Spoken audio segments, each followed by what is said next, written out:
저 여자가 이제 깨어날 일 없겠지? 빨리 하늘나라로 갔으면 좋겠어. 그럼 오빠랑 나랑 완전히 행복하게 살 수 있잖아. 그치? 그래, 그래. 우리 옆에 누워있는 저 사람이 곧 갈 것 같아. 그러니까 우리는 기다리면서 즐기기나 하자. 아잉, 오빠도 참 간지러워. 그만. 아, 그 간병인의 교태 섞인 목소리가 제 귀를 날카롭게 파고들었어요. 눈을 뜰 수 없었죠. 아니, 떠서는 안 됐어요. 남편의 나지막한 웃음소리가 바로 제 머리 위에서 들려왔습니다. 제 손을 잡고 여보 힘내라고 속삭이던 그 입술이 지금은 다른 여자의 입술을 탐하고 있었어요. 제가 평생 바쳐 이룬 성공 위에서 제 목숨값을 흥정하며 말입니다. 삑하고 규칙적으로 울리는 심박수 측정기 소리만이 죽은 듯 누워있는 제가 아직 살아있다는 유일한 증거였습니다. 그때 저는 지옥의 가장 깊은 곳에서 그렇게 처절한 복수를 맹세했어요. 모든 것은 한 달 전 그날부터 시작됐습니다. 그날도 저는 새벽 4시에 몸을 일으켰어요. 뼛속까지 스며든 곰탕 냄새가 이불 속에서도 희미하게 배어나왔죠. 40년 세월 남편 박상철의 아내로 살아온 제 인생은 그 냄새와 같았습니다. 젊은 시절 친정 어머니가 돌아가시며 제 손에 쥐어주신 낡은 공책 한 권에는 세상 어디에도 없는 비법 육수를 만드는 방법이 빼곡히 적혀 있었어요. 우리 어머니는 그 비법으로 저를 키워내셨고 저는 그 비법으로 제 남편을 키워냈습니다. 남편의 작은 식품 회사가 상철식품이라는 대기업으로 크는 동안 저는 단 하루도 가마솥 앞을 떠난 적이 없었어요. 남편의 성공은 제 성공이라 믿었고 그의 기쁨은 제 기쁨이라 여겼으니까요. 제 손마디가 남자처럼 굵어지고 허리가 끊어질 듯 아파오는 밤에도 저는 괜찮았습니다. 남편의 환한 얼굴, 아들의 든든한 모습만 보면 모든 고통이 눈 녹듯 사라지는 것 같았죠.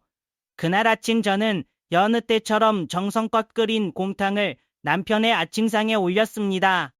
뽀얀 국물 위에 파를 송송 썰어 띄우고 잘 익은 깍두기를 종지에 담아냈어요. 남편은 신문을 뒤적이며 숟가락을 들었지만 그의 시선은 신문이 아니라 거실 TV에 꽂혀 있었어요. 아침 방송에서 자수성가한 기업인 박상철 회장에 대한 다큐멘터리가 나오고 있었거든요.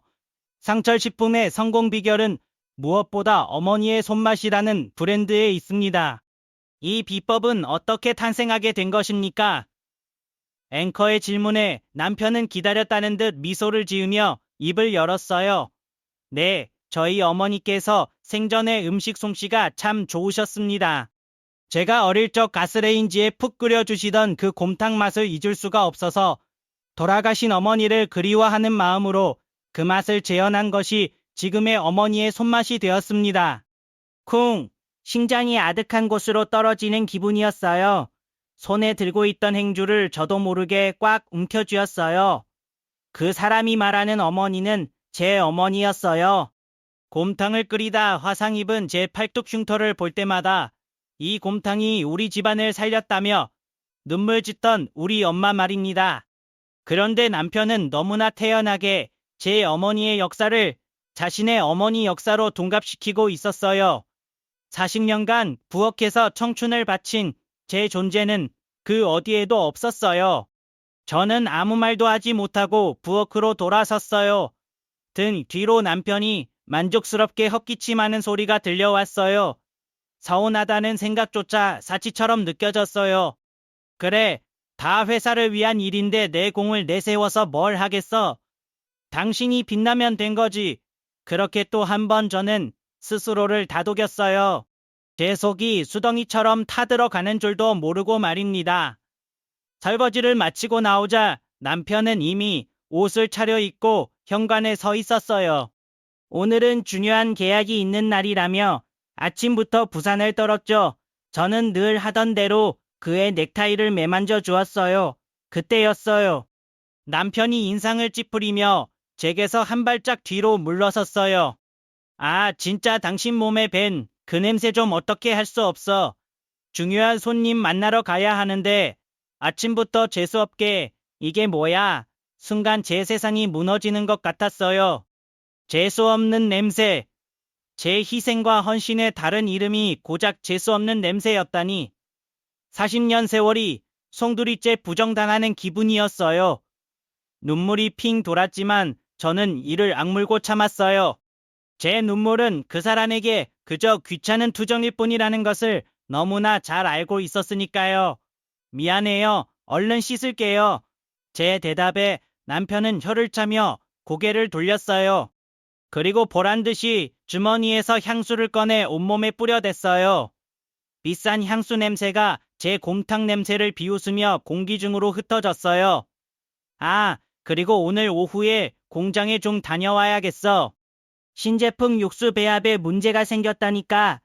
당신이 직접 가서 확인 좀 해봐. 당신이 제일 잘 아니까. 남편은 마치 제게 큰 특권을 주는 것처럼 말했어요. 네, 그 비법은 저 말고는 아무도 몰랐어요. 남편조차 그 비법의 핵심은 알지 못했죠. 그것이 바로 제가 이 집안에서 유일하게 제 몫을 할 수 있는 이유이자 제 존재의 가치였어요. 알았어요. 점심 먹고 바로 가볼게요. 저는 힘없이 대답했어요. 남편은 그제야 만족스러운 표정으로 집을 나섰어요. 쾅 하고 닫히는 현관문 소리가 유독 제 가슴을 후벼 파는 것 같았어요. 혼자 남은 집은 텅 비어 있었어요. 저는 소파에 주저앉아 한참을 멍하니 앉아 있었어요. 재수 없는 냄새라는 말이 독처럼 온몸에 퍼져나가는 기분이었어요. 억지로 몸을 일으켜 집안을 정리하기 시작했어요. 흐트러진 마음을 다잡는 데에는 몸을 움직이는 것만큼 좋은 게 없었으니까요. 현관을 정리하던 그때 남편의 골프 가방 한쪽 주머니가 제대로 닫히지 않고 살짝 벌어져 있는 게 눈에 들어왔어요. 무언가 삐죽 튀어나와 있었죠. 저는 무심코 그것을 안으로 밀어넣고 지퍼를 닫아주려 했어요. 그때 손끝에 닿은 빳빳한 감촉, 작은 사진이었어요. 웬 사진이지? 호기심에 사진을 꺼내본 순간 제 심장이 쿵 하고 내려앉았어요. 사진 속에는 젊고 예쁜 여자가 환하게 웃고 있었어요. 떨리는 손으로 가방 지퍼를 활짝 열어보았어요. 골프채 대신 깨끗하게 세탁된 여성옷 몇 벌과 비싼 화장품이 담긴 파우치가 들어있었어요. 마치 짧은 여행이라도 준비하는 사람처럼요. 심장이 철렁 내려앉았어요. 모르는 척 다시 지퍼를 닫았어요. 손끝이 파르르 떨려왔어요. 오후가 되었습니다. 저는 억지로 마음을 추스르고 공장으로 향하기 위해 차에 올랐어요. 남편의 말이 귀에 맴돌았어요. 당신이 제일 잘 알잖아. 그래, 이 비번만큼은 내 거야. 그 사람이 함부로 할 수 없는 나만의 거야. 그것이 저를 버티게 하는 유일한 자존심이었어요. 시동을 걸고 익숙한 길을 달렸어요. 시내를 벗어나 한적한 국도로 접어들었을 때였어요. 저 멀리 맞은편에서 커다란 덤프트럭 한 대가 달려오고 있었어요. 저는 대수롭지 않게 여기고 운전대를 잡았어요. 커브를 돌기 위해 브레이크에 발을 올리는 순간 등골이 서늘해졌어요. 툭 하고 꺼지는 느낌, 브레이크가 쑥 들어갔지만 차의 속도는 줄어들지 않았어요. 당황해서 다시 한번 브레이크를 힘껏 밟았지만 아무 소용이 없었어요. 고장난 게 분명했어요. 덤프트럭은 경적을 울리며 점점 더 가까이 다가오고 있었어요. 피할 곳도 멈출 방법도 없었어요. 공포에 질려 눈을 감는 마지막 순간 저는 보았어요. 제 차를 뒤따라오던 검은 세단 한 대, 그리고 그 차 운전석에 앉아 이쪽을 보며 싸늘하게 웃고 있던 남자. 그는 남편의 운전기사이자 신복이었어요. 쾅 하고 온 세상을 뒤흔드는 괴음과 함께 제 의식은 깊은 어둠 속으로 가라앉았어요. 의식의 저편에서 희미하게 소독약 냄새가 코끝을 찔렀어요. 눈꺼풀이 천근만근 무거웠어요. 온몸은 축축한 솜처럼 무겁게 가라앉아 있었고 손가락 하나 제 마음대로 움직일 수 없었어요. 여기가 어디인지, 제가 왜 여기 누워있는지 기억의 파편들이 머릿속을 어지럽게 헤집고 다녔어요. 굉음, 덤프트럭, 그리고 싸늘하게 웃고 있던 남편의 운전기사. 아, 사고. 그 모든 게 꿈이 아니었어요. 그때였어요. 문이 열리는 소리와 함께 익숙한 목소리가 제 귓속으로 파고들었어요. 의사 선생님, 제 아내는 어떻습니까? 제발 살려만 주십시오. 이 사람 없으면 저는 못 삽니다. 제발, 제발 제 아내 좀 살려주십시오. 남편 박상철의 목소리였어요. 금방이라도 울음이 터질 듯 애절하고 절박한 목소리였죠. 의사는 그런 남편을 위로하며 제 상태를 설명했어요. 심한 충격으로 인한 혼수 상태. 언제 깨어날지 장담할 수 없다는 절망적인 이야기였어요. 저는 속으로 비명을 질렀어요. 나 여기 살아있다고 다 듣고 있다고. 하지만 제 비명은 목구멍 안에서만 맴돌 뿐 밖으로는 새어나오지 않았어요. 의사가 나가고 병실 문이 닫히는 소리가 들리자 무거운 침묵이 흘렀어요.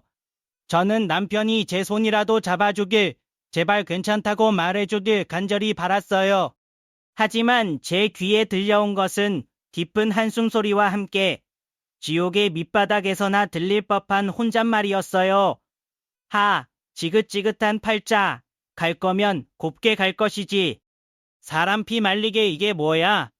순간 제 심장이 얼어붙는 것 같았어요. 방금 전까지 의사 앞에서 제발 사람만 달라며 오열하던 그 사람이 맞나 싶었어요. 소름이 돋았어요. 미선 평생을 봐온 그 사람의 가장 역겨운 무기였어요.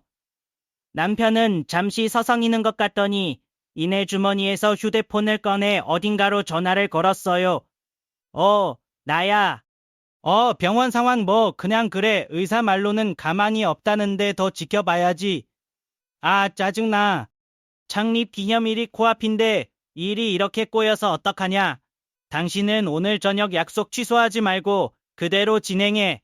나는 여기 좀 더 있다가 갈 테니까. 다정한 목소리. 골프 가방에서 보았던 그 젊은 여자가 틀림없었어요. 저는 감은 눈 너머로 온몸의 신경을 귀에 집중했어요. 그 사람은 제가 이 모든 것을 듣고 있을 거라고는 꿈에도 생각하지 못하고 있었어요. 전화를 끊는 남편은 제 침대 옆 의자에 털썩 주저앉는 소리를 냈어요. 그때 마침 간호사가 들어왔어요. 이윽고 차가운 손이 제 손을 덥석 잡았어요. 그 감촉에 온몸에 피가 역류하는 것 같았어요. 여보, 당신 누워만 있으면 어떡해? 어서 일어나야지. 회사 일도 산더미고 지훈이도 당신만 기다리고 있어. 내가 다 잘못했어. 당신한테 더 잘해주지 못해서 미안해. 그러니까 제발, 제발 눈 좀 떠봐. 악마의 속삭임이었어요. 저는 속으로 몇 번이고 욕설을 내뱉었어요. 이 위선자, 이 악마 같은 인간. 하지만 저는 아무것도 할 수 없었어요. 그저 죽은 듯이 누워 그 사람의 역겨운 연기를 온몸으로 받아낼 수밖에 없었죠. 그렇게 며칠이 흘렀어요. 제 세상은 오직 소리로만 존재했어요. 남편이 지인들 앞에서 슬픔을 연기하는 목소리, 회사 임원들 앞에서 비통함을 가장하는 목소리, 그리고 그들이 돌아가고 나면 언제 그랬냐는 듯 차갑게 식어버리는 목소리. 그는 제 앞에서 보란듯이 다른 여자와 통화를 했고 주식 시세를 확인하며 희죽거리는 소리를 냈어요. 저는 그 모든 소리를 들으며 복수심 대신 깊은 무력감에 빠져들었어요. 이대로 영영 깨어나지 못하면 어떡하지? 그 인간의 세상이 되는 것을 이렇게 누워서 듣고만 있어야 하는 건가? 절망이 저를 집어삼키려 할 때쯤 새로운 목소리가 제 병실에 등장했어요. 사장님, 안녕하세요. 간병인 오미란입니다. 오늘부터 사모님은 제가 책임지고 돌보겠습니다. 또렷한 목소리. 맑고 밝은 음성이었어요. 저도 모르게 신경이 곤두섰어요. 어떤 여자인지 얼굴을 볼 수 없다는 사실이 저를 미치게 만들었어요. 남편은 소파에서 서류를 넘기는 소리를 내다가 귀찮다는 듯 대답했어요. 그래, 잘 부탁하지. 필요한 거 있으면 비서한테 연락하고. 네, 사장님 걱정 마세요. 미란이라는 여자는 상냥하게 대답하며 제게로 다가오는 발소리를 냈어요. 곧이어 제 팔다리를 주무르는 손길이 느껴졌어요. 그 손길은 능숙했지만 어딘지 모르게 기계적이었어요. 마치 비싼 도자기를 다루듯 조심스러우면서도 그 안에 어떤 온기도 담겨 있지 않았어요. 그날 이후 오미란이라는 여자의 목소리가 제 세상에 추가되었어요. 그녀는 헌신적인 간병인이었어요. 적어도 소리만 들어서는 그랬어요. 정해진 시간에 제 몸을 닦아주고 자세를 바꿔주는 소리. 남편이 병실에 있을 때면 그녀의 헌신적인 목소리는 더욱 빛을 발했어요. 사장님, 식사는 하셨어요? 네네, 사모님만 지키시느라 기력이 쇠하셨을 텐데 제가 죽이라도 좀 끓여올까요? 사장님, 어깨가 많이 뭉치신 것 같아요. 제가 잠깐 주물러 드릴까요? 예전에 마사지를 좀 배웠거든요. 그녀는 남편의 그림자처럼 움직이며 그의 불편한 곳을 귀신같이 찾아내 챙겨주었어요. 처음에는 그녀의 목소리를 귀찮아하던 남편도 계속되는 정성에 조금씩 경계를 허무는 소리를 냈어요.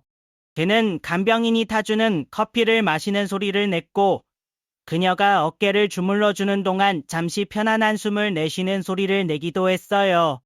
저는 그 모든 소리를 들으며 불안감에 휩싸였어요. 저 여자의 목소리는 단순한 친절이나 동정심이 아니었어요. 그것은 잘 짜인 각본처럼 아주 정교하고 계획적이었어요. 어느 날 저녁이었어요.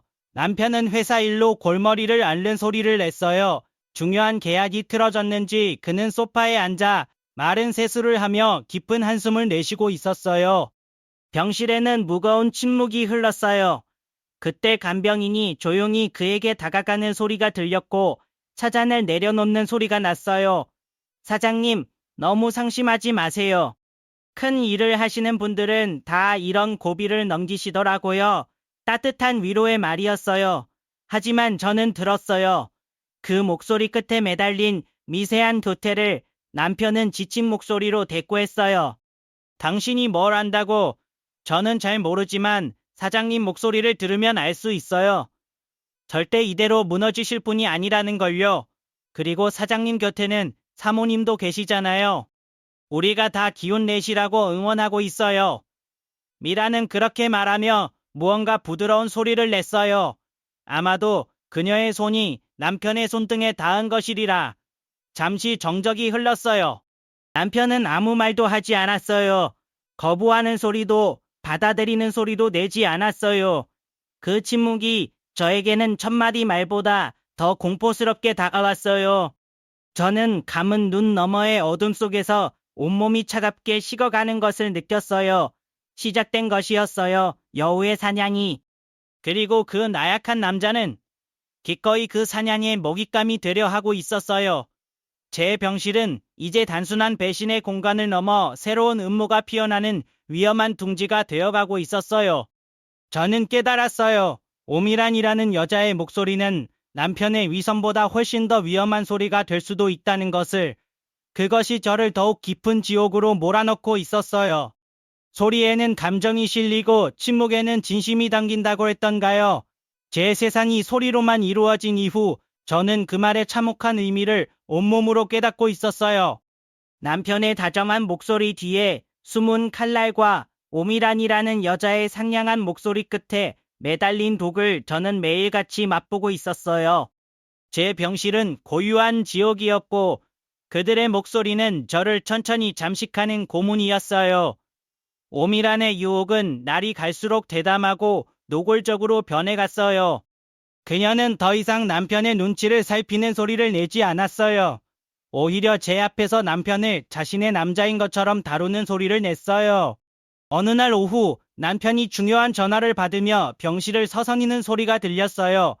전화 너머로 들려오는 상대방의 목소리로 보아 꽤 높은 사람이 틀림없었어요.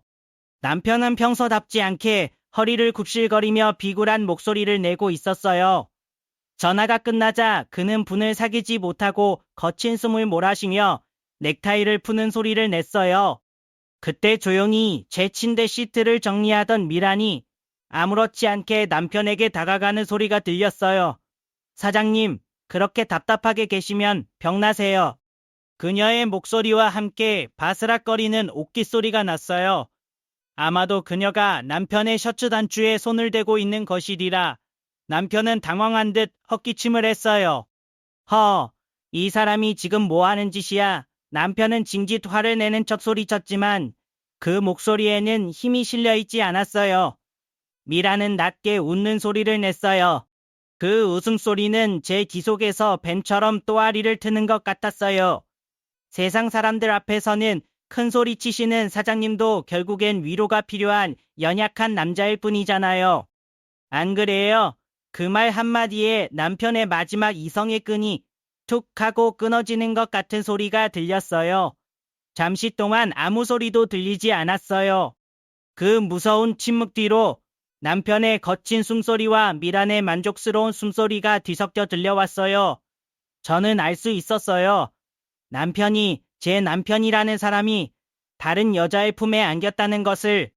저는 감은 눈 너머의 어둠 속에서 온몸의 피가 역류하는 것을 느꼈어요. 제 병실, 제가 누워있는 이 침대 바로 옆에서 제 남편이 다른 여자와 몸을 섞고 있었어요. 치욕과 분노로 온몸이 떨려왔어요. 삐하고 울리던 심박수 측정기 소리가 갑자기 경고음처럼 빠르게 울리기 시작했어요. 미라는 그 소리를 들었는지 제 쪽으로 다가오는 발소리를 냈어요. 그리고는 제 귀가에 오직 저만 들을 수 있는 작은 목소리로 속삭였어요. 어머, 사모님 듣고 계셨어요. 그럼 더 재미있겠네. 그렇죠. 그녀의 목소리에는 비웃음이 가득했어요. 마치 보고 있냐? 이제 이 남자는 내 거다라고 말하는 것 같았어요. 그녀는 다시 남편에게로 돌아가 더욱 깊은 소리의 수렁 속으로 그를 끌고 들어갔어요. 빨라졌던 제 심박수는 이내 모든 것을 포기한 듯 다시 느리고 규칙적으로 돌아왔어요. 분노가 극에 달하면 오히려 마음이 차갑게 식어버린다는 것을 저는 그때 처음 알았어요. 그날 이후 제 병실은 두 사람의 미래를 위한 아지트가 되어버렸어요. 그들은 제가 듣지 못할 거라 확신하고 보지 못할 거라 믿으며 온갖 역겨운 소리들을 만들어냈어요. 남편은 미란에게 명품 가방과 보석을 사다 주었고 포장지를 뜯는 소리, 보석 상자를 여는 소리가 제 귀를 어지럽혔어요. 미란은 그 대가로 남편에게 젊음과 쾌락을 바쳤고 두 사람의 끈적한 웃음소리는 제 병실의 공기를 오염시켰어요. 이제 그들은 제 앞에서 제 재산을 어떻게 나눌 것인지에 대한 의논까지 하기 시작했어요. 오빠, 강남에 우리 둘이 살 아파트 언제 살 거야? 응? 조금만 기다려봐. 그래도 옆에 누운 사람이 간 다음에 처리하는 게 낫지. 의사 말로는 가망 없다니까 곧 좋은 소식이 있겠지. 정말, 빨리 그날이 왔으면 좋겠어. 오빠랑 둘이서 해외여행도 가고 쇼핑도 마음껏 하고 싶어. 그럼 이 회사도 원래는 옆에 누운 사람 돈으로 시작한 거지만 이제는 다 내 거야. 아니, 우리 거지. 하하. 그들의 더러운 웃음소리가 제 뒷속을 파고들 때마다 저는 이를 악물었어요. 눈물조차 흐르지 않았어요. 슬픔이나 분노 같은 감정은 이미 사라진 지 오래였어요. 제 마음속에는 오직 차갑고 시퍼런 도끼만이 이글거리고 있었어요. 반드시 내 손으로 이놈들을 지옥으로 보내주마. 매일 밤 저는 잠들지 못하고 그들의 대화를 곱씹으며 복수를 계획했어요. 소리뿐인 세상 속에서 저는 오히려 더 예민해졌어요. 그들의 목소리 톤, 숨소리 하나하나에 담긴 감정까지 읽어낼 수 있었죠. 남편의 목소리에서는 저에 대한 일말의 죄책감도 찾아볼 수 없었어요. 오직 탐욕과 경멸만이 가득했어요. 미란의 목소리에서는 사랑이 아닌 철저한 계산과 야망만이 느껴졌어요. 저는 제 무기인 비법 육수 레시피를 떠올렸어요. 그것은 단순한 레시피가 아니었어요. 제 인생이자 제 자존심이었고 이제는 제가 휘두를 수 있는 유일한 칼이었어요. 남편은 그 비법의 핵심을 알지 못해요. 제가 없으면 어머니의 손맛이라는 브랜드는 껍데기에 불과하다는 것을. 그 생각이 들자 치욕 같던 제 마음속에 희미한 빛 한 줄기가 들어오는 것 같았어요. 그래, 아직 끝나지 않았어. 나에게는 아직 칼이 남아있어. 어느 날 저녁 병실에서 와인 코르크를 따는 소리가 들렸어요. 남편과 미란이 무언가를 축하하고 있는 게 분명했어요. 미란아, 우리 미래를 위하여 오빠 사랑해. 두 사람의 와인잔이 부딪히는 맑은 소리가 제 귀에 박혔어요. 쨍하는 그 소리는 제 심장에 박힌 유리 파편 같았어요. 그들은 제 고통 위에서 촛배를 들고 있었어요. 그 웃음소리, 그 잔 부딪히는 소리를 저는 내 뼈에 새겼어요. 내 복수는 그들의 가장 행복한 순간에 시작될 테니까요. 오빠, 저 여자 앞으로 들어놓은 생명보험 전부 합치면 얼마나 돼요? 미란의 목소리는 탐욕으로 끈적거렸어요. 그들의 대화는 이제 제 재산을 넘어 제 목숨값을 계산하기 시작했어요. 저는 소리 없는 어둠 속에서 제 생명의 가격표가 매겨지는 소리를 듣고 있었어요. 그들의 목소리는 너무나 평온해서 마치 시장에서 물건값을 흥정하는 상인들 같았어요. 제 목숨이 그들의 흥정 대상이라는 사실은 까맣게 잊은 사람들처럼요. 남편이 펜으로 종이에 무언가를 적는 소리, 계산기를 두드리는 소리가 제 귀에 선명하게 들려왔어요. 제 목숨값이 숫자로 환산되는 그 끔찍한 시간, 저는 속으로 제발 그만하라고, 제발 멈추라고 수없이 되뇌었죠. 생명보험 말고 식물인간 상태 같은 중장의 시에 나오는 보험금이 있어. 그것만 한 20억 정도 될 거야. 회사 명의로 든 거라 세금도 거의 없고. 우와, 20억. 그럼 사망보험금은요? 그건 50억이 넘어. 하지만 섣불리 건드릴 수 없어. 사고 난 지 얼마 안 돼서 사망하면 보험사에서 의심한단 말이야. 미란의 목소리에는 숨길 수 없는 조바심이 묻어났어요. 제 존재 자체가 그녀에게는 눈엣 가시이자 화려한 미래를 가로막는 장애물일 뿐이었으니까요. 그 목소리에는 저에 대한 일말의 연민이나 죄책감 따위는 찾아볼 수 없었어요. 오직 차가운 계산만이 가득했죠. 그럼 어떡해요? 저러다 만에 하나 깨어나기라도 하면 우리 다 들통나는 거잖아요. 그 장애 보험금도 못 받게 될 거고. 남편은 그런 미란을 안심시키려는 듯 아주 오만한 목소리로 말했어요. 걱정 마. 내가 괜히 VIP 병실을 잡은 줄 알아. 의사들 말로는 절대 의식 못 찾는다니까. 차라리 이렇게 살아있는 편이 우리한테는 더 안전하고 이득이야. 동정 여론 만들어서 회사 경영권도 완벽하게 장악하고 때가 되면 장애보험금 청구해서 목돈 챙기고 그러다 조용히 자연사처럼 보내면 사망보험금까지 깨끗하게 우리 차지가 되는 거지. 완벽한 시나리오 아니야. 저는 그들의 치밀하고 악랄한 계획을 들으며 온몸에 피가 차갑게 식는 것을 느꼈어요. 그들은 제 목숨을 두고 단계별로 수익을 창출하는 사업 계획을 짜고 있었던 거예요. 그러니 우리는 그때까지 슬픔에 잠긴 연기나 잘하고 있으면 되는 거야. 장례식은 벌써부터 최고급으로 알아보고 있으니까 넌 그날 입을 검은색 원피스나 미리 골라도 돼. 장례식은 회사장으로 치르는 거지. 최대한 성대하고 슬프게 보여야 해. 사람들이 오빠를 더 동정하게 당연하지. 내가 벌써 장례업체랑 다 이야기해놨어. 국화꽃은 최고급으로 하고 영정사진은 옆에 누운 사람 제일 예쁘게 나온 걸로 걸어줘야지. 하하, 그 역겨운 웃음소리를 들으며 저는 차라리 제 귀가 멀어버리기를 바랐어요. 제 평생을 바쳐 지킨 가정이 한낱 싸구려 막장 연극 무대로 변해버린 꼴이었으니까요.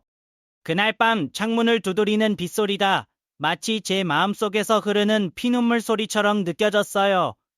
남편과 미라는 와인을 마시며 자신들의 밝은 미래를 이야기했어요. 파리의 에펠탑, 몰디브의 푸른 바다, 뉴욕의 오페라, 그 모든 계획은 제 죽음과 제 목숨값을 발판으로 하고 있었어요. 한참을 떠들던 미란이 문득 아주 순진하고 걱정스럽다는 듯한 목소리로 남편에게 물었어요. 근데 오빠 생각할수록 이상해요.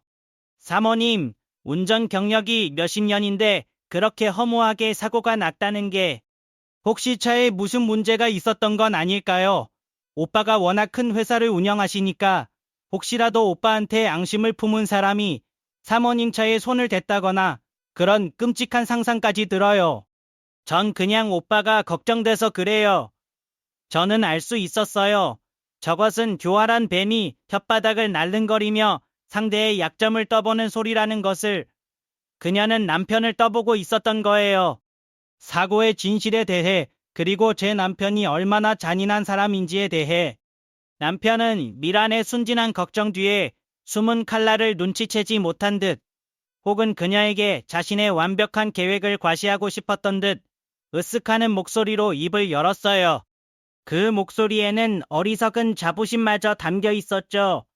허튼 상상할 필요 없어. 당신 오빠가 그렇게 허술한 사람으로 보여? 모든 건 다 내 계획 안에 있었으니까. 네, 계획이라니요. 오빠, 그게 무슨 말씀하세요? 이제부터 당신은 아무것도 듣지 못한 거야. 남편은 그렇게 말했지만 그의 목소리에는 이미 자신의 범죄를 자랑하고 싶은 욕망이 가득했어요. 긴기사 시켜서 완벽하게 처리했어. 폐차 직전 트럭, 손본 브레이크. 누구도 의심 못해. 그냥 비극적인 사고, 그걸로 끝이야. 경찰 조사도 그렇게 종결됐고, 저는 그 말을 듣는 순간 온몸에 피가 차갑게 식어버렸어요. 머릿속이 새하얘지고 아무런 생각도 할 수 없었어요. 사고가 아니었어요. 철저하게 계획된 살인이었어요. 제 남편이라는 사람이 40년을 함께 살아온 아내를, 자신의 아들의 어머니를 죽이려 했던 것이었어요. 하지만 사모님이 없으면 회사 비법은 어떡해요? 어머니의 손맛은 이제 끝나는 거 아니에요? 남편은 고웃음을 쳤어요. 그의 목소리에는 깊은 경멸과 뒤틀린 자격지심이 가득했어요. 아직 뭘 모르네. 그 국물맛, 저 여자가 대단해서가 아니야. 내가 최고의 연구원들 데려다가 분석하면 99% 똑같이 만들 수 있어. 진짜 문제는 그게 아니라고. 그의 목소리가 낮고 어둡게 가라앉았어요. 저 여자가 살아 숨쉬는 한 나는 영원히 저 여자의 그림자일 뿐이야. 세상 사람들은 모두 내 어머니의 비법이라고 믿고 나를 대단한 사람으로 보지만 무슨 소용이야. 저 여자 앞에서는 내가 가짜라는 걸 나 자신이 너무나 잘 아는데. 저 여자의 그 동정하는 듯한 눈빛, 모든 걸 알고 있다는 듯한 그 표정을 볼 때마다 내가 얼마나 비참한지 알아? 그랬던 것이었어요. 남편은 단지 돈 때문에 저를 죽이려 한 것이 아니었어요. 자신의 하찮고 뒤틀린 열등감, 세상의 모든 성공을 손에 쥐고도 단 한 사람, 바로 저에게서만큼은 진짜로 인정받지 못한다는 그 자격지심 때문에 저를 없애려 했던 거예요. 저 여자만 없으면 이 모든 성공 신화는 온전히 내 것이 되는 거야. 누구의 눈치도 볼 필요 없는 완벽한 내 역사, 그걸 위해서라면 50억 보험금은 그냥 보너스일 뿐이지. 미라는 그 악랄함에 감탄하는 듯한 목소리를 냈어요. 우와, 오빠 정말 대단하다. 그렇게 치밀하게 준비했다니 완전 범죄잖아요. 역시 큰 일을 할 사람이야. 난 오빠만 믿을게. 당연하지. 걸림돌은 치워버려야 앞으로 나아갈 수 있는 거야. 넌 그냥 나만 믿고 따라오면 돼. 저 여자만 사라지면 이 모든 게 다 우리 거니까. 회사도 돈도 명예도 전부 다. 저는 더 이상 그들의 목소리를 듣고 있지 않았어요. 제 세상은 완전한 침묵에 잠겼죠. 슬픔, 분노, 배신감, 그런 단어로는 도저히 제 심정을 설명할 수 없었어요. 제 인생 전체가 거대한 거짓말이었다는 것을 깨달았을 때의 허무함과 절망감이었어요. 눈을 감은 채였지만 뜨거운 것이 뺨을 타고 흘러내리는 것이 느껴졌어요. 소리내어 울 수도 없는 제 영혼이 흘리는 피눈물이었어요. 그 눈물은 제 모든 미련과 연민, 사랑이라는 어리석은 감정을 깨끗이 씻어냈어요. 그리고 그 눈물이 멈춘 자리에 칼날보다 더 차갑고 단단한 무언가가 자리 잡기 시작했죠. 나를 죽이려 한 악마와 그 악마의 옆에서 피를 빨아먹으려는 하이에나. 그것이 제가 앞으로 상대해야 할 적들의 실체였어요. 이제 더 이상 망설일 이유도 용서할 가치도 없었어요. 이것은 생존이었고 심판이었어요. 저는 그날 밤 처음으로 간절히 기도했어요. 하늘이 무심치 않다면 제발 저에게 복수할 힘을 달라고. 저 악마들이 가장 행복하다고 믿는 순간, 가장 높은 곳에 올라섰다고 착각하는 순간, 그들을 가장 처참하고 고통스러운 나락으로 끌어내릴 수 있는 힘을 달라고 말입니다. 밤새 내리던 비가 그치고 아침이 밝아오는 소리가 들렸어요. 차가운 분노로 가득 찬 복수의 아침이. 이제 남은 질문은 단 하나였어요. 어떻게 저들의 숨통을 끊어놓을 증거를 잡을 것인가? 지옥에도 아침은 오고 절망의 가장 깊은 곳에서도 작은 풀씨 하나는 싹을 키우는 법일까요? 남편과 미란의 악마 같은 대화를 들은 후 며칠 동안 제 세상은 다시 완전한 암흑에 빠졌어요. 복수를 다짐했지만 손가락 하나 까딱할 수 없는 이 몸뚱이로는 할 수 있는 것이 아무것도 없었어요. 제 몸은 차가운 감옥이었고 제 영혼은 그 안에서 복수심으로 들끓는 죄수였죠. 그들의 역겨운 웃음소리와 제 목숨을 두고 벌이는 더러운 계획들을 들으며 저는 속으로 사귀고 또 사귀는 수밖에 없었어요. 증거를 잡아야 하는데 방법이 없었어요. 그러던 어느 날 제 차가운 감옥에 한 줄기 빛이 스며들었어요. 어머니, 저 왔어요. 지훈이에요. 아들이었어요. 제 하나뿐인 아들 박지훈. 유학을 마치고 돌아와 아버지 회사에서 경영 수업을 받고 있는 착하고 순진하기만 한 내 아들. 그 목소리를 듣는 순간 꽁꽁 얼어붙었던 제 심장이 아리하게 녹아내리는 것 같았어요. 제가 이 지옥에서 유일하게 믿을 수 있는 단 한 사람. 아들의 발소리가 제 침대 가까이 다가왔어요. 이윽고 따뜻한 손이 제 손을 조심스럽게 감싸주었어요. 남편의 차갑고 계산적인 손길과는 비교도 할 수 없는 진심 어린 온기였어요. 그 온기가 제 손등을 타고 팔을 지나 심장까지 천천히 전해지는 것 같았죠. 아, 살아있다는 감각이 이런 것이었나 싶었어요. 어머니 힘내세요. 아버지가 그러시는데 곧 좋아지실 거라고. 제가 매일 와서 기도할게요. 그러니까 어서 일어나셔야 해요. 네. 아들의 목소리는 슬픔으로 잠겨 있었어요. 제 아들은 자신의 아버지가 어떤 악마인지 꿈에도 모른 채 그저 아픈 어머니를 걱정하고 있었어요. 남편은 아들에게까지 완벽한 연기를 하고 있었던 거예요. 저는 아들에게 모든 것을 말해주고 싶었어요. 지우야 도망쳐. 내 아버지는 악마야. 라고 소리치고 싶었지만 제 입은 천근만근 무거웠어요. 아들은 한참 동안 제 곁을 지키며 학교 다닐 때 이야기, 회사 이야기 등을 두서없이 늘어놓았어요. 제가 듣고 있을 거라 믿는 것처럼요. 그러다 회사에 일이 있다며 자리에서 일어났어요. 그가 떠나고 나면 다시 남편과 미란이 만들어내는 지옥이 시작될 터였어요. 안 돼. 이대로 보낼 수는 없어. 내 아들만큼은 저 악마의 소나기에서 지켜야 해. 그리고 내 복수를 도와줄 유일한 사람도 바로 내 아들이었어요. 저는 필사적으로 온몸에 힘을 주었어요. 그동안 아무도 모르게 연습했던 손가락 움직임을 떠올렸어요. 아들이 의자에서 일어나려고 할 때 저는 온 힘을 다해 제 손을 잡고 있는 아들의 손바닥을 제 검지손가락으로 아주 약하게 3번 긁었어요. 하나, 둘, 셋. 그것은 어릴 적 제가 아들과 자주 하던 우리만의 비밀 신호였어요. 엄마 말 좀 들어봐. 중요한 이야기야 라는 뜻이었죠. 아들의 걸음이 우뚝 멈추는 것이 느껴졌어요. 그가 천천히 고개를 돌려 제 얼굴을 보는 듯한 기척이 느껴졌어요. 하지만 저는 미동도 없이 눈을 감고 있었어요, 어머니. 아들이 의아한 목소리로 저를 불렀어요. 잠시 정적이 흘렀어요. 심장이 터질 것 같았어요. 제발, 제발 알아차려다오. 저는 다시 한번 이번에는 조금 더 힘을 주어 그의 손바닥을 3번 긁었어요. 아들은 아무 말이 없었어요. 그는 다시 제 손을 꽉 잡았다 놓기를 반복했어요. 제가 반응이 없자 이내 깊은 한숨을 내쉬었어요. 제가 너무 피곤해서 헛것을 느꼈나 봐요. 어머니 푹 쉬세요. 내일 또 올게요. 아들은 그렇게 말하고 병실을 나갔어요. 쿵 하고 문이 닫히는 소리와 함께 제 마지막 희망도 사라지는 것 같았어요.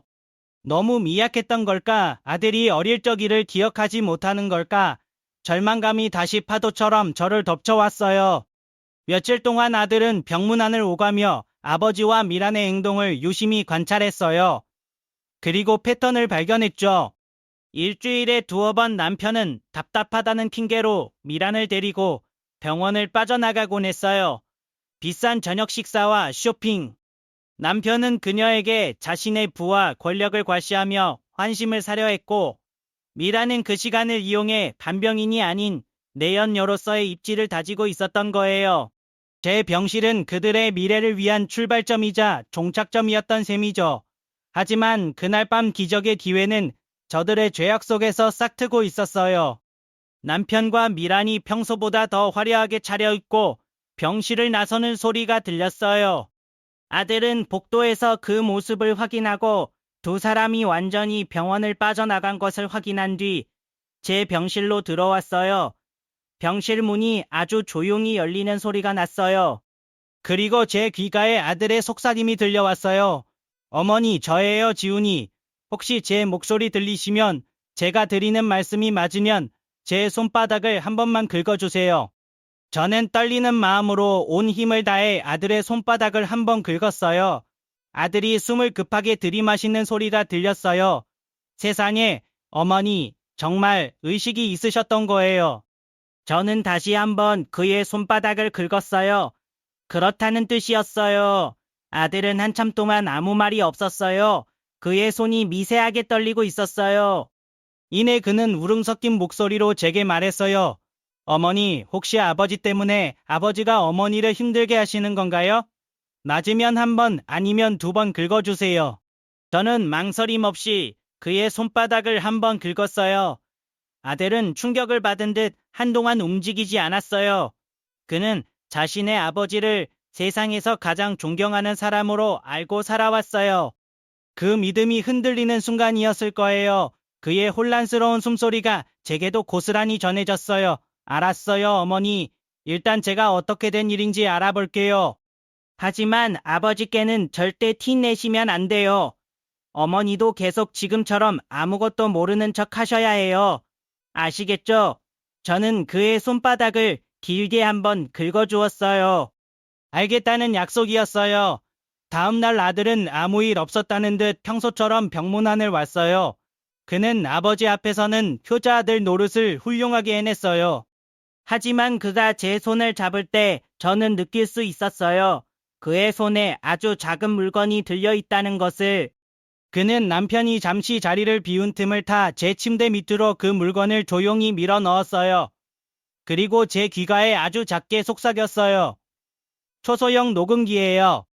24시간 녹음되어 진실이 뭔지 제 귀로 직접 들어야겠어요.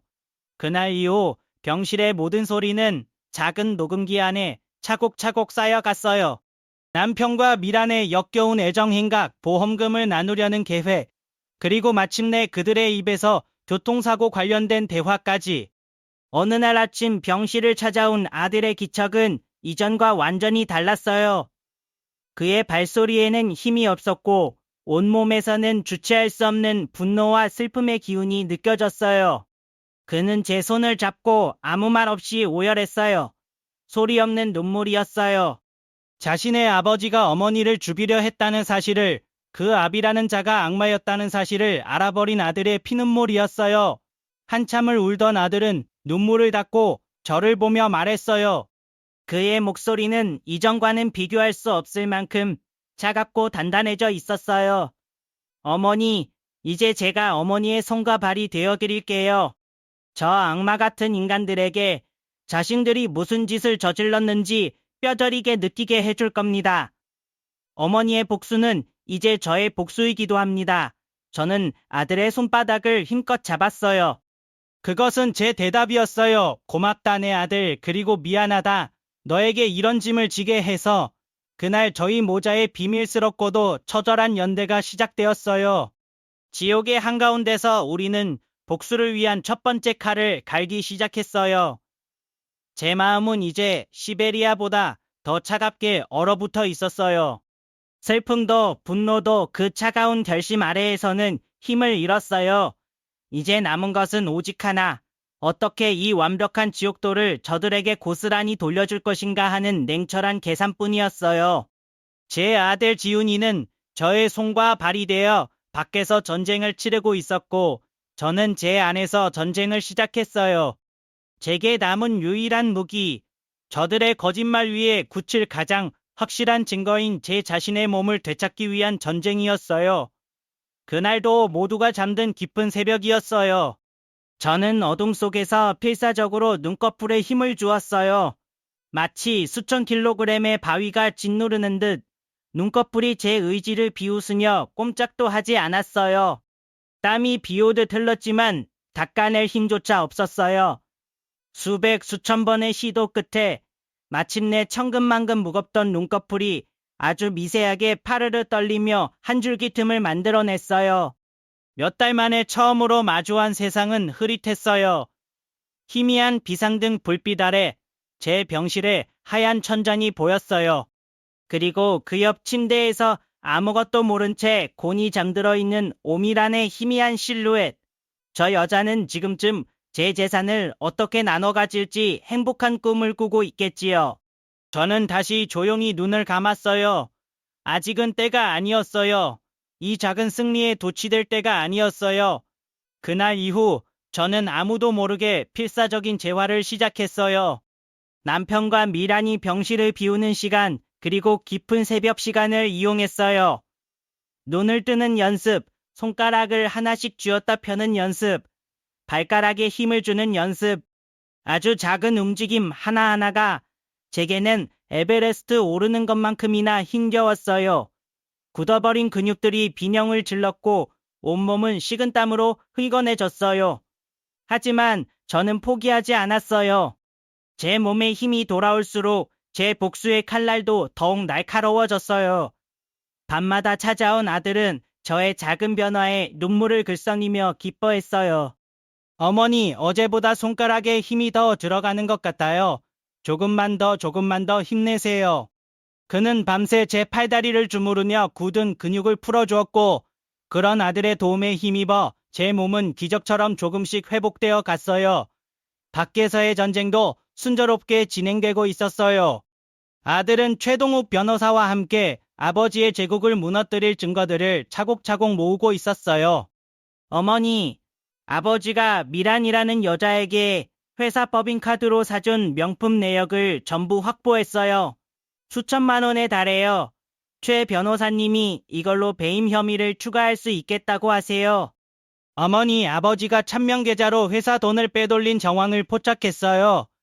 자금 흐름을 거의 다 추적했습니다. 곧 완벽한 횡령 증거를 손에 넣을 수 있을 것 같아요. 아들의 목소리는 날카롭고 단단했지만 그 안에 담긴 위험과 긴장감을 저는 느낄 수 있었어요. 제 아들이 저 때문에 위험한 다리를 건너고 있었어요. 미안함에 가슴이 미어졌지만 저는 멈출 수 없었어요. 그러는 동안 남편과 미라는 아무것도 모른 채 자신들의 세상에 취해 있었어요. 그들은 제 병실에서 회사 창립 20주년 기념 파티 계획을 세우며 희죽거렸어요. 오빠, 이번 창립 기념일 파티 아주 성대하게 열어야 해. 호텔 전체를 빌리고 정치인 인사들도 다 부르고 기자들도 많이 불러서 오빠의 성공을 온 세상에 알려야지. 내가 옆에서 안주인처럼 딱 붙어 있을게. 당연하지. 이번 기념일은 옆에 누운 사람 시대가 끝나고 우리 둘의 시대가 시작되는 것을 알리는 축제가 될 거야. 그들의 웃음소리를 들으며 저는 속으로 대답했어요. 그래, 축제는 맞을 거다. 하지만 그 축제의 주인공은 너희가 아닐 것이다. 너희의 파멸을 위한 비의 축제가 될 것이니 복수의 마지막 퍼즐 조각, 비법 레시피의 원본을 찾는 것은 제 몫이었어요. 저는 아들의 손바닥에 힘겹게 글씨를 썼어요. 방 자개장 아래 서랍 비단 주머니 열쇠. 아들은 그날 밤 우리 집으로 향했어요. 그는 우리 집 안방 어머니께서 시집 올 때 혼수로 가져오신 낡은 자개장 가장 아래 서랍을 열었어요. 그 서랍 깊숙한 곳에 묻힌 낡은 비단 주머니 안에 들어있던 작은 열쇠를 찾아냈어요. 그 열쇠는 제 방 벽에 걸린 친정 어머니의 낡은 흑백 사진 액자 뒤 비밀 금고를 여는 열쇠였어요. 아들은 금고 안에서 기른 종이에 쌓인 낡은 공책을 발견했어요. 제 어머니의 필체, 제가 덧붙여 적은 메모, 수십 년의 세월 동안 간장 자국과 눈물 자국이 고스란히 담겨있는 세상에 단 하나뿐인 원본이었어요. 공책과 함께 제가 이 비법을 어머니께 상속받았다는 사실을 증명하는 공증 서류와 남편이 저에게 비법의 소유권 및 모든 권리는 임순자에게 있다고 직접 서명했던 젊은 시절 각서까지 있었어요. 다음 날 아들은 그 모든 것을 들고 제게 왔어요. 그는 제 손에 낡은 공책의 감촉을 느끼게 해주었어요. 비록 눈으로 볼 수는 없었지만 제 어머니의 영혼과 제 인생이 담긴 그 공책의 무게가 손끝으로 전해져 왔어요. 어머니, 다 찾았어요. 그리고 아버지를 매수했던 트럭 기사도 찾았어요. 지방에 숨어 지내고 있다군요. 최 변호사님이 곧 만나러 갈 겁니다. 아마 아버지가 약속한 돈을 제대로 주지 않은 모양이에요. 쉽게 입을 열 것 같습니다. 아들의 목소리는 승리에 대한 확신으로 가득 차 있었어요. 마침내 저는 아들의 부축을 받아 휠체어에 제 몸을 기댈 수 있게 되었어요. 다리에 힘이 풀려 덜덜 떨렸지만 저는 이를 악물고 버텼어요. 그렇습니다. 칼은 모두 준비되었어요. 살인미수 교사를 입증할 녹취록과 진술을 약속한 트럭기사, 탐욕을 증명할 횡령장부와 법인카드 사용 내역, 그리고 제 모든 것을 되찾아줄 비법 레시피의 원본과 각서까지. 그리고 이 모든 것을 휘두를 제 임순자가 있었어요. 남편과 미란이 화려한 축제를 준비하는 동안 저희는 그 축제의 무대 위에서 터뜨릴 가장 강력하고도 치명적인 폭탄들을 조립하고 있었어요. 이제 남은 것은 단 하나. 바로 그들이 가장 행복하고 가장 높은 곳에 올라섰다고 믿는 그 순간, 회사 창립 20주년 기념일, 수많은 사람들과 카메라 앞에서 그들의 추악한 가면을 벗겨버리는 것. 그것이 제 복수의 첫장이 될 것이었어요. 결전의 날 아침이 밝았어요. 창밖으로 스며드는 햇살은 유난히 눈부셨지만 제 마음속은 폭풍전처럼 고요하고 차가웠어요. 오늘 모든 것이 끝장나거나 모든 것이 새로 시작될 거예요. 지난 몇 달간 제 귀를 고문했던 그들의 목소리, 저를 죽음의 문턱까지 몰고 갔던 그들의 음모, 그 모든 것에 대한 심판이 내려지는 날이었어요. 아들 지훈이가 평소보다 이른 시간에 병실을 찾았어요. 그의 얼굴에는 긴장감과 함께 굳은 결의가 서려 있었어요. 그는 제 손을 잡고 아무 말 없이 제 손등에 글씨를 썼어요. 준비 완료. 저 역시 그의 손바닥을 힘껏 쥐어주었어요. 가자. 최 변호사의 도움으로 저는 병원의 모든 눈을 피해 조용히 휠체어에 몸을 실었어요. 몇 달 만에 처음으로 느껴보는 바깥 공기는 차가웠지만 오히려 정신이 맑아지는 기분이었어요. 저는 이제 더 이상 침대 위에 누워 소리만 듣던 무력한 인형이 아니었어요. 저는 제 손으로 직접 지옥의 문을 열기 위해 심판의 장으로 향하고 있었어요. 같은 시각 파티가 열리는 호텔의 연회장은 온갖 화려함으로 가득 차 있었어요. 거대한 샹들리에가 보석처럼 빛나고 있었고 테이블마다 놓인 우아한 꽃들과 최고급 샴페인이 넘실거렸어요. 경제계에 내려라 하는 인사들과 특종을 노리는 기자들로 북적이고 있었죠. 그 모든 화려함의 중심에 제 남편과 오미란이 있었어요. 남편은 최고급 맞춤 정장을 차려입고 성공한 기업가의 위엄을 뽐내고 있었고, 미라는 수억 원을 호가하는 다이아몬드 목걸이를 한 채 마치 자신이 이 파티의 안주인 양 우아하게 미소 짓고 있었어요. 그녀는 남편의 팔짱을 낀 채 사람들의 축하 인사를 받으며 행복에 겨워하고 있었어요. 그들이 누리는 모든 것은 바로 제 피와 눈물 위에 세워진 것이었어요. 잠시 후 사회자의 소개와 함께 남편이 연단 위로 올라섰어요. 우레와 같은 박수 소리가 터져 나왔어요. 그는 마이크 앞에 서서 아주 비통하고도 겸손한 표정을 지어 보였어요. 귀한 시간을 내어 이 자리에 참석해주신 내외 귀빈 여러분, 진심으로 감사드립니다. 그는 자신의 고생스러웠던 과거를 회상하며 맨손으로 회사를 일군 성공 신화를 감동적으로 포장했어요. 그러고는 이내 눈시울을 붉히며 목이 메인 목소리로 말했어요. 하지만 이 모든 영광은 지금 이 시간에도 병상에서 외롭게 싸우고 있는 제 아내 임순자 여사가 있었기에 가능한 일이었습니다. 여보, 듣고 있어. 당신의 헌신과 사랑이 없었다면 오늘의 저는 없었을 겁니다. 제가 당신 목까지 더 열심히 해서 우리 상철식품을 세계 최고의 기업으로 만들겠습니다. 사랑하오 여보, 역겨운 위선이었어요. 연회장 곳곳에서 감동의 탄성과 함께 박수 소리가 터져 나왔어요. 미란 역시 눈가를 살짝 훔치는 신용을 하며 지고지순한 사랑에 감동한 척 연기하고 있었죠. 남편은 감격에 겨운 표정으로 연설을 마무리했어요. 자, 그럼 저희 상철식품의 지난 20년간의 발자취를 담은 기념 영상을 함께 보시겠습니다. 이 영상을 제 아내에게 바칩니다. 남편의 말이 끝나기 무섭게 연회장의 모든 조명이 꺼지고 정면에 설치된 거대한 스크린에 모두의 시선이 집중되었어요. 남편과 미라는 가장 만족스러운 표정으로 스크린을 바라보고 있었어요. 자신들의 성공 신화가 곧 펼쳐질 것이라 믿으면서 말이죠. 하지만 스크린에 나타난 것은 감동적인 기업 홍보 영상이 아니었어요. 오빠, 저 여자 앞으로 들어놓은 생명보험 전부 합치면 얼마나 돼요? 미란의 목소리였어요. 렁렁한 음향 시스템을 통해 그녀의 탐욕스러운 목소리가 연회장 전체에 울려 퍼졌어요. 사람들은 잉성거리기 시작했어요. 스크린에는 그들의 대화 내용이 큼지막한 자막으로 박혀 있었어요. 남편의 목소리가 뒤를 이었어요. 그 국물 맛 저 여편네가 없어도 99% 똑같이 만들 수 있어. 저 여편네만 없으면 이 모든 성공 신화는 온전히 내 것이 되는 거라고.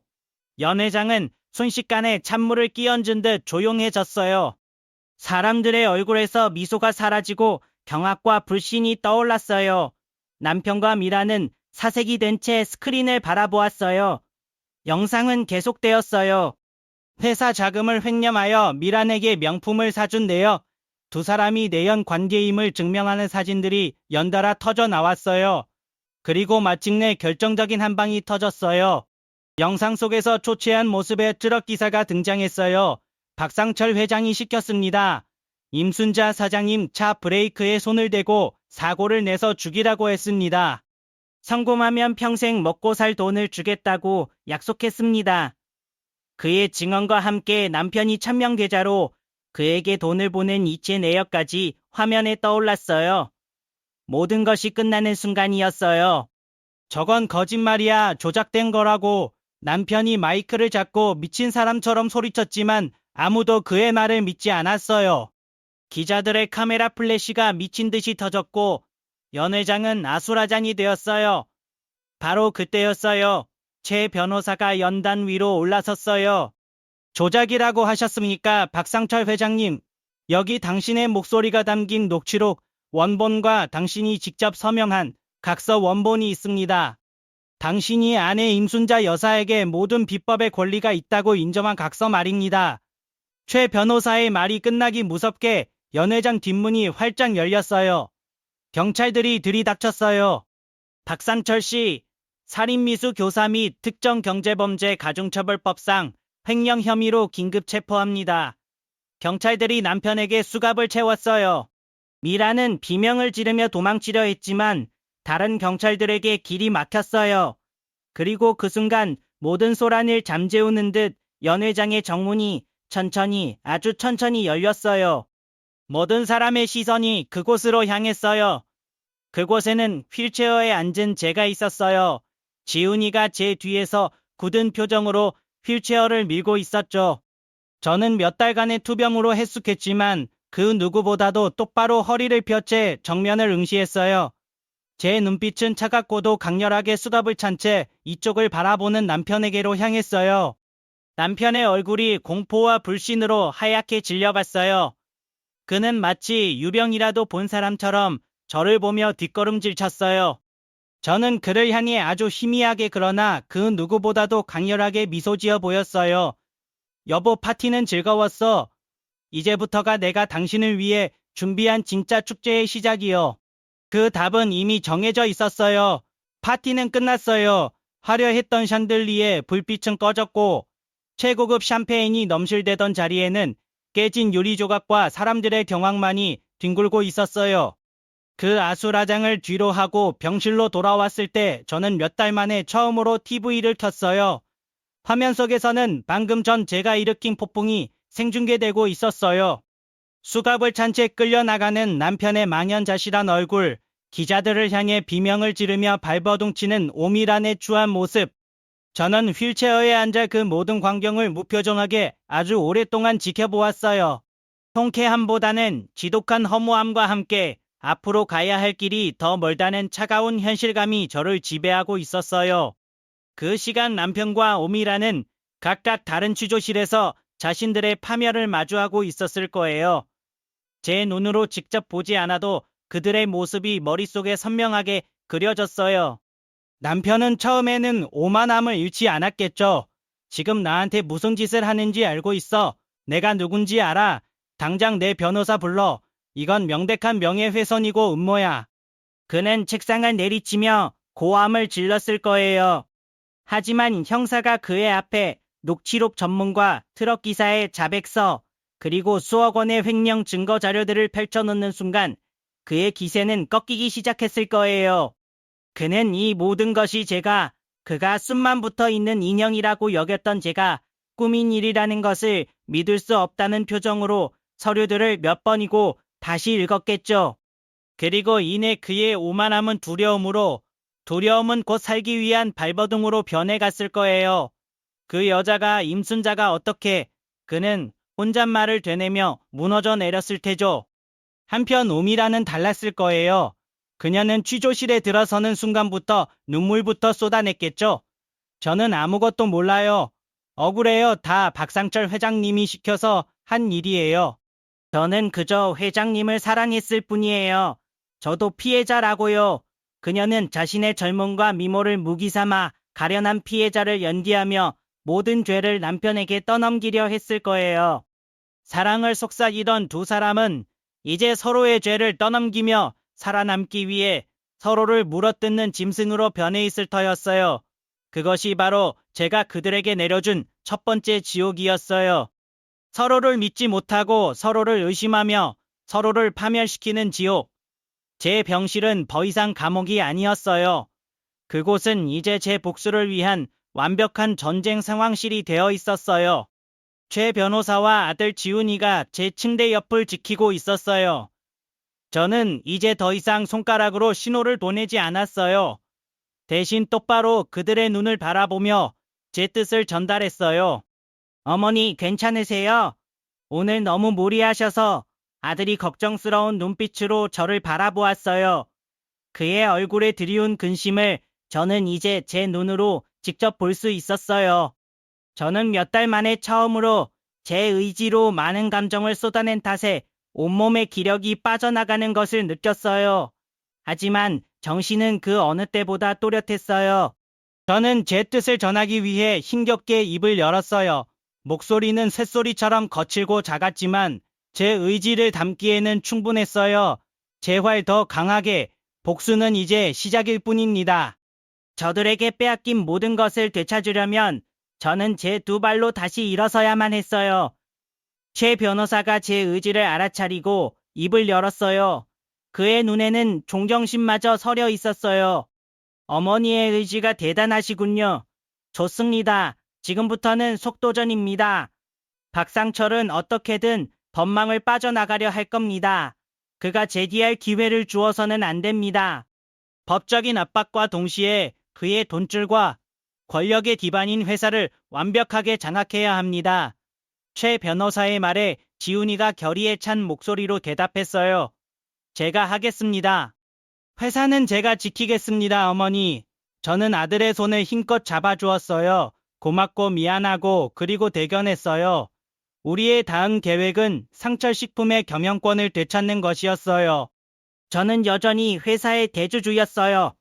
남편은 제 위임장을 위조하여 그동안 의결권을 행사해왔지만 제가 의식이 돌아온 이상 더는 불가능했죠. 최 변호사가 구체적인 전략을 설명했어요. 우선 임시주주총회 소집을 요구할 겁니다. 안건은 대표이사 박상철 해임 및 직무정지 가처분 신청입니다. 살인미수 교사 혐의로 체포된 대표이사를 그냥 둘 주주는 아무도 없을 겁니다. 여론도 우리 편입니다.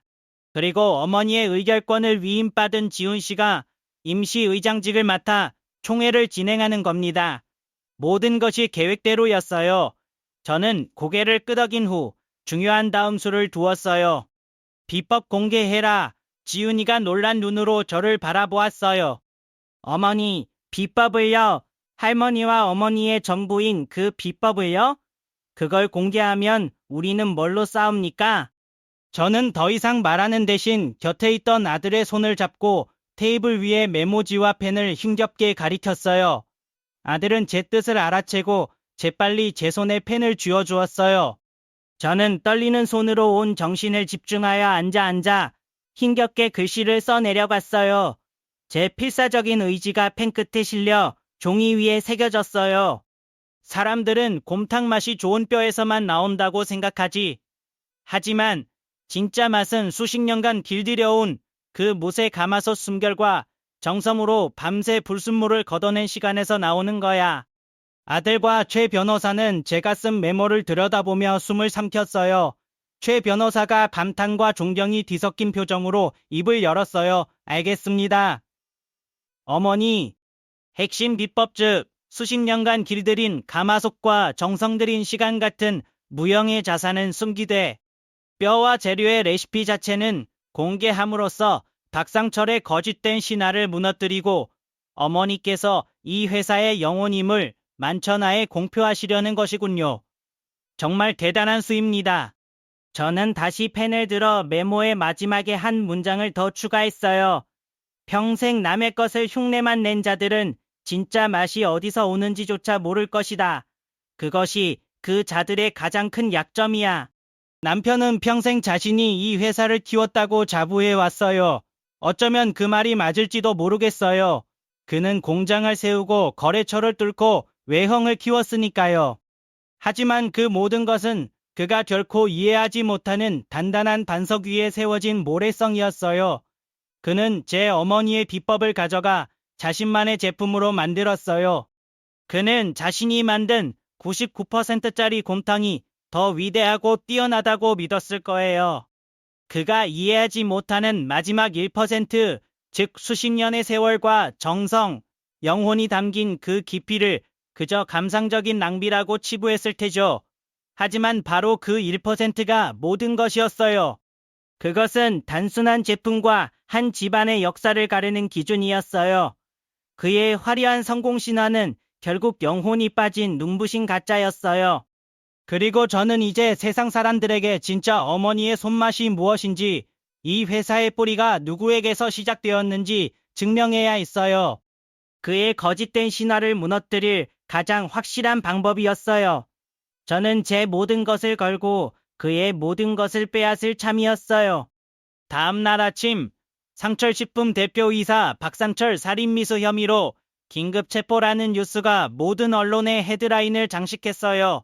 회사의 주가는 폭락했고 직원들은 불안에 떨었어요. 바로 그때 아들 지훈이가 회사에 나타나 위기를 수습하고 새로운 시대를 선언했어요. 그는 대주주 저의 정식 대리인으로서 임시 주주총회를 소집하고 회사의 근간인 어머니의 손맛 비법을 가로 세우겠다고 발표했어요. 그 소식은 구치소에 있는 남편에게 절망을, 병실에서 TV를 보던 제게는 복수의 끝이 머지 않았음을 알리는 신호였어요. 그 후 모든 것은 빠르게 제자리를 찾아갔어요. 임시 주주총회에서 아들은 새로운 대표가 되었고 남편과 미라는 법의 엄중한 심판을 받아 모든 것을 잃고 차가운 감옥에 갇혔어요. 회사는 여러 제품 브랜드를 새로 출시하여 더 큰 사랑을 받는 기업으로 우뚝 섰어요. 그리고 1년 후 저는 더 이상 병원이나 휠체어에 의지하지 않았어요. 저는 김이 모락모락 나는 거대한 무쇠가마솥 앞에 서 있었어요. 제 옆에 선 아들에게 저는 나지막이 말했어요. 지우야, 이 곰탕의 진짜 비법은 종이에 적힌 글씨가 아니란다.